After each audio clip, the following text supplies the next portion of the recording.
Before we crack open tonight's cursed can of content, I just want to say a big thank you to all our subscribers, and an extra Sinister shout out to the loyal members of the Sinister Elite. You legends help keep the darkness alive. If you're enjoying the stories and want to take it a step further, hit that like button, make sure you're subscribed, and consider joining the Sinister Elite by clicking that join button below.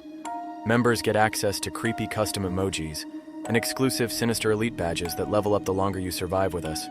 It's like loyalty, but spookier. All right, lights off, headphones in, and let's summon something we'll all regret.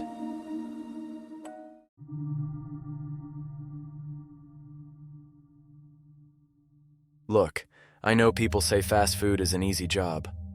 It's just flipping burgers, they say. Anyone can do it. Those people have never worked a night shift at Burger King. Let me rewind a sec. My name's Ricky, 25, recent graduate of the University of Unpaid Loans. My degree in graphic design really helped me land a thrilling gig at Burger King number 482, nestled between a liquor store and a vape shop that sells bongs shaped like Pikachu. I didn't take the job because I love burgers. I took it because I got fired from Wendy's for allegedly getting into a shouting match with the Frosty machine. It was more of a heated debate, really. The damn thing kept beeping at me. So I show up for orientation in my last clean hoodie and khaki cargo shorts. The manager, Deshaun, a 44-year-old man with a goatee that screams, divorced twice and ready to fight God, just looks at me and says, "You sure you want nights?" "Sure," I shrug. "Can't be worse than Wendy's." He just laughed. Too hard. That should have been my first red flag. My first shift started at 10 p.m. Deshaun handed me a black apron with a grease stain in the shape of Florida and said, "All right, Ricky, let's see if you make it till morning." I thought he was joking. He wasn't. The first hour was chill. I stocked cups, refilled the ketchup dispensers, and ate 2 chicken fries off the warming rack when nobody was looking. Some guy in a trench coat came through the drive-thru at 11:23 p.m. and ordered 17 packets of ranch dressing. I didn't ask questions.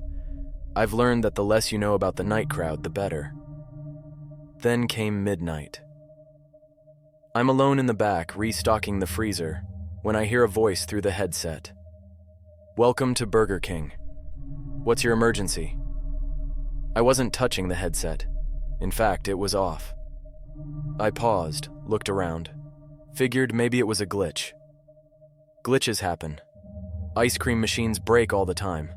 Except, Burger King doesn't have an ice cream machine, or at least not one that's worked since 2011.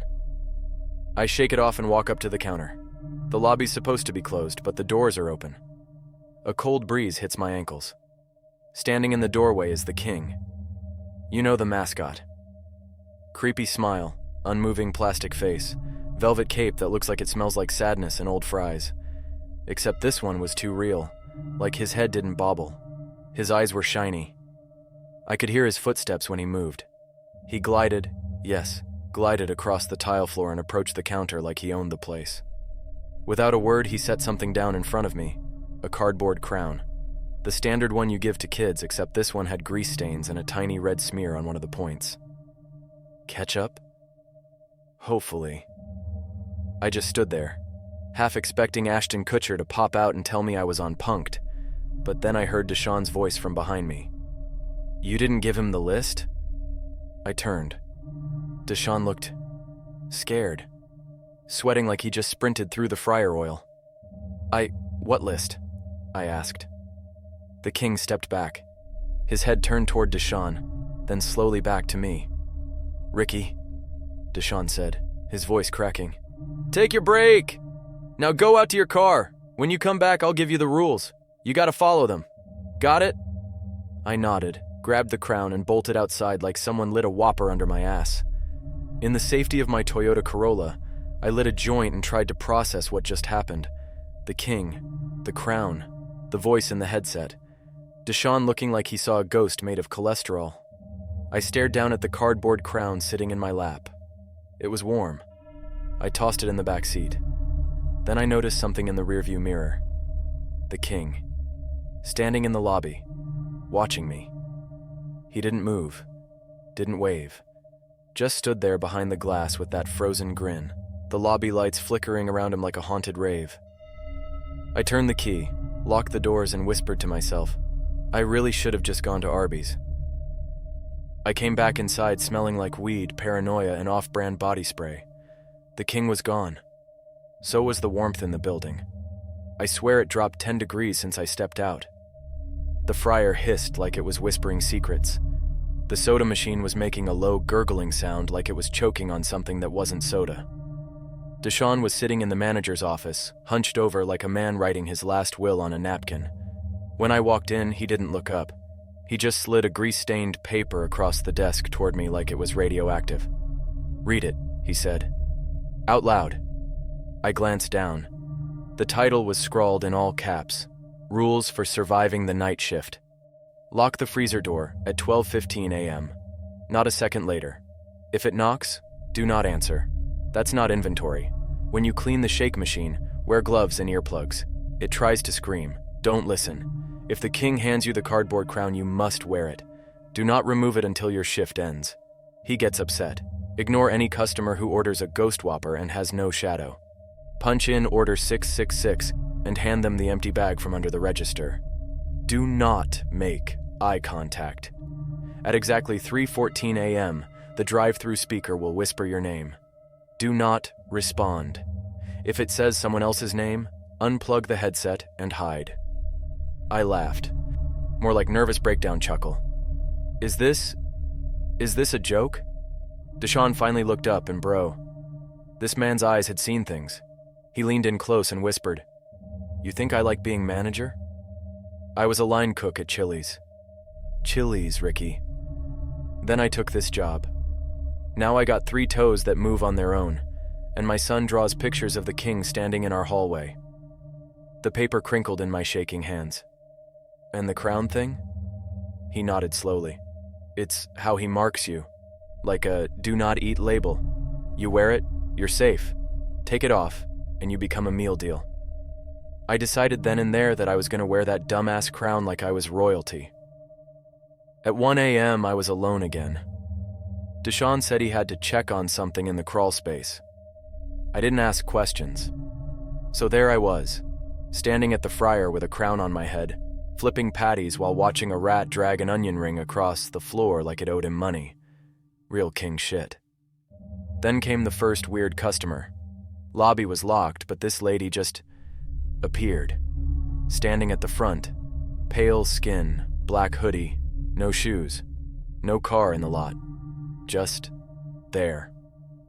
Hi, she said, voice like she'd been gargling gravel. Can I get a ghost whopper? I froze. I peeked at her feet. No shadow. Rule 4. I reached under the register, grabbed the empty bag, punched in order 666, and handed it over without blinking. She smiled. Her teeth looked like corn kernels soaked in blood. Have it your way, she hissed, then turned and walked into the wall. Not out the door. Through the fudding wall. I took a 5-minute break to cry in the mop closet. When I came back, the grill was cooking itself. No one there. Patties sizzling, flipping on their own like invisible hands were running the show. I stared in horror. Then the fryer beeped like it was waiting for an applause break. I was so freaked I almost forgot the crown. I adjusted it on my head, felt warmer than before, almost alive. The headset crackled. Ricky. Rule 5. I yanked that thing off and chucked it across the kitchen like it was cursed. It probably was. Then came the knock on the freezer. Boom. Boom, boom. Rule 1. I checked the clock. 12:17 a.m. Shit. I ran to the freezer. The door was cracked open. Inside, I swear I saw eyes. Too many eyes. And teeth that didn't match. I slammed it shut and turned the lock. The knocking stopped. Then I heard it from behind me. The soft shuffle of plastic against tile. I turned. The king. Just standing there in the dining room. Arms folded. He raised one hand and pointed at my crown, which had slipped halfway off my head during the panic. I fixed it. Fast. He nodded, turned, and walked away. I didn't see where he went. He just Vanished. Into the mop bucket area. Or maybe hell. Either way, I wasn't clocking out early. At 2:45 a.m., I was hanging on by a thread. The kitchen smelled like sweat, fryer grease, and spiritual dread. I'd seen a rat win a fistfight with a chicken nugget, a customer phase through drywall, and a plastic mascot that definitely had knees. All I had left was a crumbling sanity and a soggy cardboard crown clinging to my forehead like a leech with branding. I tried to take another break in the mop closet, but the mop growled. So I chilled by the soda fountain instead, sipping on a high C that tasted faintly like sulfur and burnt hair. The ice kept forming into little skulls. I pretended I didn't notice. The headset was still across the floor where I'd launched it after Rule 5 tried to whisper me into an early grave. Deshawn was still in the crawl space doing God knows what. Possibly fighting demons with a broomstick, possibly sobbing into a tub of ranch. And then, because the devil loves to dance at 2:45, the door chime rang. Now, let me be crystal clear. I locked that lobby. Twice. I even shoved a mop bucket against the inside handles for good measure. But in came a customer anyway, like he had the master key to nightmares. He was average looking. Khakis, collared shirt, polite smile, except he had no name tag, no smell, no shadow, no eyebrows. "Evening," he said cheerfully. "Could I get the number 9? I nodded slowly, squinting. "Sure, sir. Drink with that?" "Blood of the innocent," he said. "Coke it is," I muttered, turning toward the fryer to mask my internal freakout. But that's when it happened. The crown. It slipped off my head. I didn't notice at first. I was busy grabbing fries and silently asking Jesus to take the wheel, but I felt it. The warmth leave. That weird low hum that had followed me since the king gave me the crown just died. By the time I turned around, the customer was standing way too close. Like, right up in my grill close. "You dropped something," he whispered, holding the crown in his hand like it was made of uranium. I reached for it, but he pulled back. "You know what happens if you break a rule, right?" "No," I said honestly, "but I have a feeling I'm about to find out." He grinned, but his mouth didn't stop. It kept grinning. Wider. Too wide. Like someone took Photoshop and just dragged the corners of his lips toward his ears. "Rule 3's an important one," he whispered. "He gets upset." And then I felt it. The vibration. The whole restaurant shook like a subway car driving over a possessed Ouija board. The fryer exploded with flame for a second, a literal Whopper fireball, and the napkin dispensers all opened at once like they were gasping. Then the lights went out. Pitch black, except for a faint red glow coming from the Playplace tunnel. That Playplace had been closed since 2009. We used it for storage. But now it was glowing like Satan's nightlight. I backed away slowly, crown in one hand, trying to jam it back on my head. But it was like the thing had gone cold and stiff, fighting me. That's when I heard it. The laugh. Not a chuckle. Not a giggle.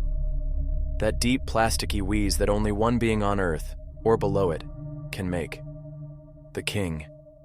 The customer vanished. Poof. Gone like a fart in the wind. But the king stepped out from the Playplace tube, hunched over like a man who'd been crawling through vents filled with secrets. His cape was smoking. His crown, twice the size of mine, glowed faintly green. He stared at me, then pointed at the crown in my hand. Okay, I shouted, nearly crying. "It fell off. I didn't mean to. I didn't take it off, bro. It slipped during the Ghost Fryer's flame burst." He took a step forward. The tile beneath his feet melted. I rammed the crown back on my head. It stuck. Glowed faintly. The king paused, tilted his head, then slowly backed into the ball pit, plastic face never blinking, never looking away. Deshawn finally popped out of the crawl space around 3:10, covered in dust, holding what looked like a medieval torch. "You break a rule?" he asked, eyes wide. "I fumbled it," I said. He lit the torch, walked to the ball pit and threw it in. The pit erupted in green flame for about 6 seconds. Then silence. "You get one screw-up, Ricky," he said, patting my shoulder with a shaky hand. "Just one." The headset crackled. "Ricky."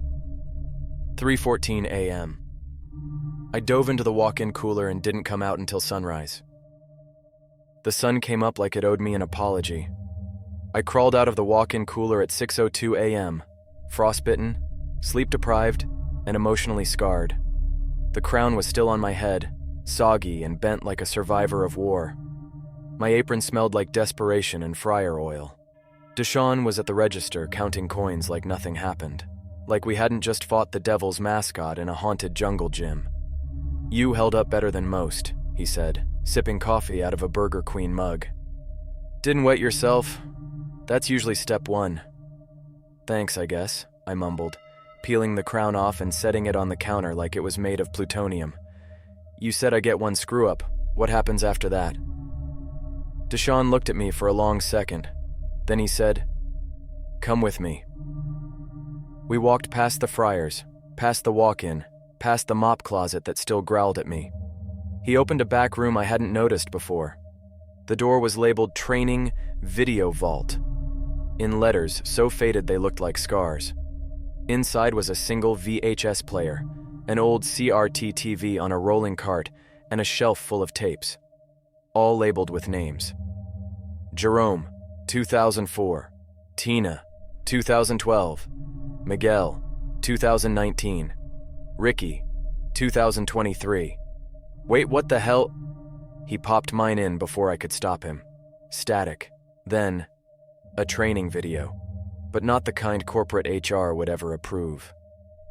A cheerful jingle played as cartoon burgers danced across the screen. Then a narrator with a voice like smooth gravel said, "Welcome to the Flame Zone, where the meat is hot and the rules are hotter. You've been chosen, Ricky. Not hired. Claimed." I sat down. Hard. The video showed security footage of me putting on the crown for the first time, then grainy shots of the king standing behind me in every frame since. "You ever wonder why the crown's always free?" Deshawn said, arms folded. "Because it ain't paper. It's a contract. A mark." The video continued. "The crown protects you, but it also brands you. You are now visible to him. The king. Not the mascot. Not the man in a costume. The entity that crawled out of the fire when the first burger was ever grilled. He is ancient. He is flame. And he is hungry." I turned to Deshawn, horrified. "Why would anyone work here?" He gave me the saddest grin I've ever seen. "Benefits package, mostly. And the free soda." Then the tape showed footage of past employees breaking rules. One guy took off the crown and tried to microwave it. The king showed up behind him, placed a hand on his shoulder and turned him inside out, like a human Capri Sun. Another girl ignored Rule 5. When the speaker whispered her name, she answered back. Her voice never stopped echoing. Her tape just looped endlessly, her screaming through a headset, face melting like a candle. And every one of them had their names replaced on the register login screen with grill fodder. I stared at Deshawn, shaking. "So what now? I'm stuck here forever?" He sighed, pulling out a fresh crown from a drawer labeled Emergency Hats. "You get to choose, Ricky. You either keep working, following the rules, wearing the crown, or you clock out forever." "Wait, what happened to Jerome? Tina? Miguel?" Deshawn shrugged. "Some of them escaped. Most became menu items." I gagged. "That why the burgers taste different sometimes?" No comment. I stood up, my legs shaking. I need to think." Deshawn nodded, patting me on the back. "Take a break, but if he shows up and you're not wearing the crown..." I grabbed it off the counter before he even finished the sentence. Back in my car, I sat with the engine running, the sun barely cresting the horizon, staring at that dumb cardboard crown on my lap. I looked in the mirror. The king was standing by the dumpster, just watching. Didn't move. Didn't wave. Just stood there in the morning light like a grease-stained statue from hell. The worst part? I wasn't even that surprised anymore. I didn't sleep. I didn't eat. I sat in my Corolla all day with the crown in my lap and the king in my rear view. Every now and then he'd disappear behind the dumpster, then reappear behind a car, then show up inside the building just watching. By 9:58 p.m., I made my choice. I walked in through the back entrance like I owned the place. Deshaun was leaning against the fryer with a churro in his mouth and dark circles under his eyes like he'd been fighting demons in the ductwork again. "You came back," he said, nodding. I slapped the crown on my head. "Let's finish this." He grinned. "Then you're ready for the final shift." "Wait, final what now?" Too late. The doors locked behind me. The fryer hissed. The lights flickered. It was time. At 11:11 p.m., the lobby lights cut out. All the machines went silent. The air filled with the smell of scorched sesame buns and something older, like burnt meat from a prehistoric barbecue. And then he walked in. The king. But this time, he wasn't alone. From the ball pit, from the mop closet, from inside the shake machine, they came crawling out, past employees, twisted, wearing crowns, their faces stuck mid-scream, bodies moving like puppets on invisible strings. Deshaun tossed me a spatula. "You flip burgers?" "Yeah?" "Then flip fate." We squared up behind the counter like it was a medieval castle wall. The first one came at me. Jerome, I think. His uniform was tattered, name tag melted into his chest. I dodged, grabbed a fryer basket, and swung it like a mace. Sent him flying into the soda fountain, where he hissed and popped like a Mentos in a Coke. Deshaun was lighting mops on fire and hurling them like Molotovs. "Rule 6, Ricky," he yelled. "There's a Rule 6? There is now." The king stepped forward, arms open. He held his crown out, twice as big, plated in gold, steaming like it had been forged in the grease traps of hell. He wanted me to trade. Mine. For his. I held up my cardboard one. "No deal," he growled, low and robotic like a broken drive-thru speaker from another dimension. That's when I saw it. The headset. Still lying on the ground where I'd chucked it on night 1. I ran, dove, grabbed it, jammed it on my head and hit the intercom, and screamed, "Order 666, extra flame!" The grills roared to life. The shake machine exploded, and a flame vortex opened in the center of the kitchen, sucking in napkins, grease packets, and the king himself. He tried to fight it, screamed like 1,000 McFlurries dying in unison, but his crown fell, and he vanished. Gone. The others collapsed. Every cursed employee puppet just crumpled into smoke and name tags. Silence returned. I dropped the headset, dropped the crown. Deshaun, burnt and panting, handed me a small plastic name badge. It read, "Manager." "You earned it," he said. "I'm retiring. Chili's took me back." "You serious?" He nodded. "Benefits and a jalapeno popper discount." He walked out the door, never looked back. I stood there alone in the empty Burger King. Just me, the smell of ash, and a crown on the floor, still warm. To this day, I still run BK number 482. I follow the rules. I wear the crown. I train the new guys. And when the king shows up every now and then just to test me, I smile back. Because I'm not just an employee anymore. I'm the one who makes the rules now.